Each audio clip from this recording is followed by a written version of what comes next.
Hello, Andy. This is Colin. I won't be able to get in tonight. I'm sweating like a pig.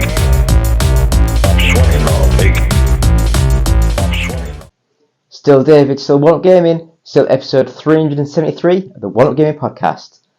So this week we have been playing, as always, EA Sports FC 24. I still just want to call it FIFA, but we have to just call it... It just doesn't sound right, does it? FC 24. I guess FC 24 sounds not too bad. It's wrong. It's wrong in the ear canals. I don't play online. I don't play the FUT mode, so it's not FIFA Ultimate Team anymore. It's like, I don't even know what it's called anymore. It's just like FC. I don't know what it's called. I know it's still the FUT mode, the card sort of weird thing. I just created myself, and I've been playing the game as myself. I set myself as like a wing back, and I've been playing as a right back in the game, which is pretty cool. I've enjoyed my time playing it.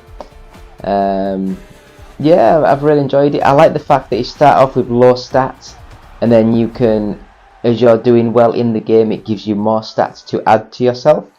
So I don't know what I started as, but I've only played like 4 or 5 games, and now I'm like level 70, which is nowhere near good enough. But it's still quite fun to actually, get these stats and upgrade yourself, and more of the RPG style system, which I love. I love that sort of thing. It just makes the game feel and flow a little bit better. So FC 24, if you like FIFA, you'll love this. It is just FIFA 24 basically. They've just taken the FIFA branding off, but it's still an amazing little game. I've really enjoyed it. Next game that I played and I've really loved is Forza Motorsport, and again I'm just playing through the career mode, and I'm I've done the first category of races, and now I'm into the second category of races. I've taken a couple of the driving aids sort of off, so it gives you a little bit more feel, a little bit more around the corners and stuff, and it just plays really well. I love I don't think it's mind-blowingly gorgeous to look at. It's just really, really, really good, and 60 frames per second locked, and it's just fast, smooth, and it just flows so well. I've really enjoyed this game. I would easily say it's one of my favourite games of the year. So next up, an older game, and this is Tomb Raider Legend. Now this was one of the first games that Crystal Dynamics did when they got the Tomb Raider license, and I might be wrong, but I believe this one's more of a remake of like the original sort of games. So it's still more of the old style, tank sort of controls and the way it moves, but it's just polished and positioned so much better than some of the older games, and it just looks nice and plays well. I think that this is the grounding blocks of where the Tomb Raider franchise went, and I'm interested to see where the new Tomb Raider goes when it gets announced, probably next year. So the next game we played is a game that I got sent to review, and that was Matchpoint Tennis Championships, and it's one of those games that when you see the trailers and think, oh, that looks quite nice. I miss a good tennis game and all that stuff that goes through your head. I used to love topspin tennis when I was like a lot younger, like 25 years ago. Was it 25? Yeah, I'm 40 now. So 20 would have been 20. Yeah, so I'd have been about, I guess I was like 21, 22. And I'm 42 now. So yeah, so let's just say 20 years. And it was like 20 years ago. I loved it to bits. And I just saw this, do you know what? It looks very similar. I'll give it a go. Got sent the code, and the basics are there, but it is just such a low budget sort of game. The engine's ropey, and it's just anemic. It just doesn't look good, and I feel so sorry because they've got the cover star of the game. I'm going to get his name wrong. I'm apologising. I think he's Australian. Is the one that keeps shouting and screaming at people. Is the one that has anxiety issues and problems. Nick Carius? Is it Nick Carius? Something like that. But it is being lumbered with this game as his face on the front, and the game is just rubbish. I just think it's an absolute travesty of a game. I really do think it's bad, but what can you do? Hopefully they'll get the match engine up and running and keep the game, the game engine, tweak it, and just make it look good.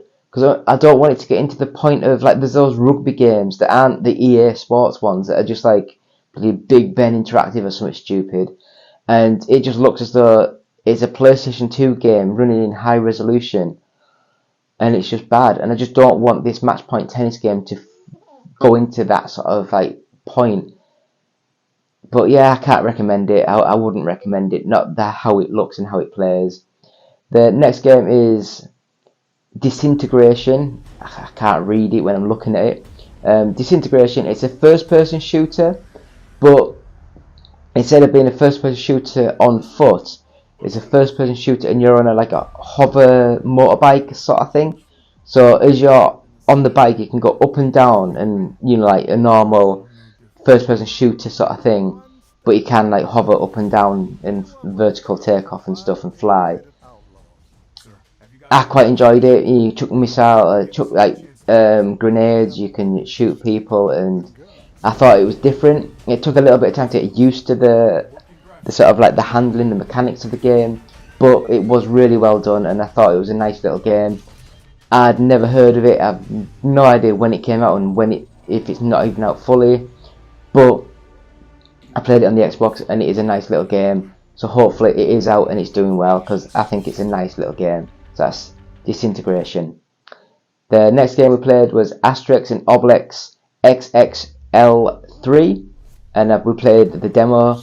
And when I played this, I just assumed it would be like a 3D platform game. But when I've gone into this and playing it, it's more like the Star Wars Lego games, those sort of things, where it's more of a flat. It's like a 3D world, but quite crude graphics, and you're going into and out of the screen, more puzzle oriented, collecting loads of little things, simple beat 'em up mechanics, that sort of thing. I wasn't impressed, considering back 10 years ago when they were doing the DS games or the Game Boy Advance games and the PlayStation games, where they were looking amazing for the technology. They seem to have just plateaued, and they're just making simple, run-of-the-mill, basic games now and slapping the license on, which is a shame, because I think Asterix and Obelix, it's one of those franchises that I've heard, but I don't think they were massive in the UK.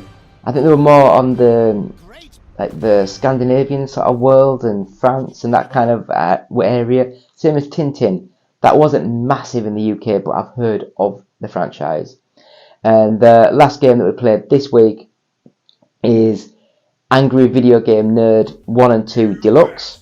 Now this, I don't know if the game was being made before his license, or if he went to license out his name onto the game and then they made the game around it. But it's a very, very tight, well made 2D pixel platformer, and it's got shoot 'em up mechanics. So imagine like the speed and the control of Mario, like Super Mario, and the actual shooting of like a Contra, those sort of games. So meld them together, and it's a rock hard, bloody good little game, and I really recommend this. It's a nice game. You get the first game and the second game for about £10-15, can't remember how much exactly, but it's got a bit of humour, it's got a bit of stupidity to it, which I love, and it's got the Angry Video Game Nerd with some of his friends and colleagues and stuff that are built into the game, and I really enjoyed it. I thought it was a good little game, so I would recommend that. I would say out of all the new games we played, that one is probably the best of this week. So yeah, Angry Video Game Nerd 1 and 2 Deluxe, I would recommend that. Good little game. So that's all we've been playing this week. But as always, please follow, like, subscribe, bell, share, all those buttons on the YouTubes. Every Monday we do the UK Top 40, every Tuesday we do Boostroid, every Wednesday we have a Which Is Best, every Thursday we have a Retro Thursday, Every Friday we have the podcast. The Saturday we have the games played this week, and every Sunday we have the roundup of the news for that week. So it's been me, David, One Up Gaming, episode 373. Thank you all, and we'll be back after this quick break to see the news. So back soon.